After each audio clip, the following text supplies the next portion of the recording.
هاجر يا اخوان، ملك التوقعات باذن الله راح تكون في جوائز قيمه، في فلوس.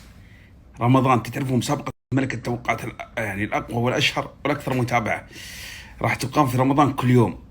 راح تكون قبل الفطور او بعد الفطور. في الليل هي دائما على حسب مزاجي، ملخبط.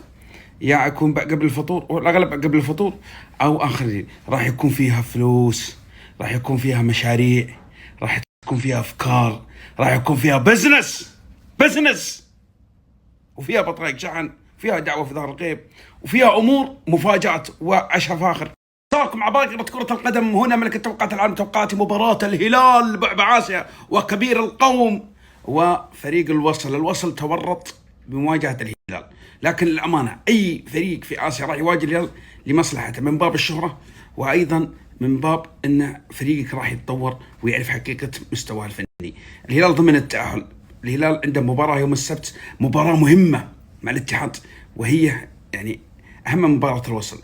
هل الهلال بيلعب بالتشكيل الاساسي؟ هل الهلال بيلعب راح يلعب بشغف؟ انا راح اعتمد الحاسه. الفوارق شاسعه صراحه بين الهلال والوصل يعني، والتاريخ ما في مقارنه. فوز الهلال مليار في المية. اتوقع فوز الهلال، ما اتوقع الهلال راح يلعب مجهود كبير، 3 ولا ب4. مساكم توقعاتي سريع ما عندي وقت يا اخوان.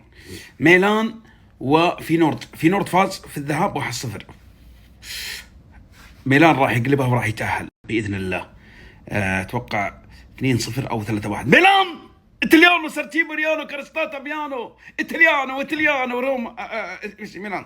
قاعة الاتفاق والغسيل الكويتي، بطولة كأس الخليج. أنا متفاجئ أصلا في بطولة اسمها كأس الخليج، ما حد داري عنها أصلا. صراحة أنا أتفاجئت أول مرة أسمع فيها. فأنا ناسي آخر مرة ما أدري أذكرها في 2014.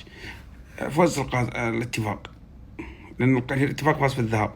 فوز الاتفاق. مساكم توقعاتي مباراة بايرن ميونخ وسلتك. ترى بعطيكم على سريع.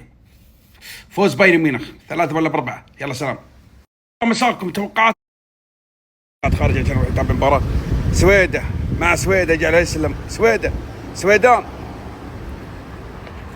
يا سلام. ثانك يو فيري ماتش. ثانك يو. يا سلام عليك. انت عارف انك اول واحد يفتح لي الباب يا حياتي، حبيب قلبي. جود مورنينج. انا ما ادري ايش في دايخ بدايه المباراه، مستهتر في الوصل. اوكي الفوارق شاسعه، بس انت العب الهلال بجديه، العب بجديه لحد انا نشوف. بس الهلال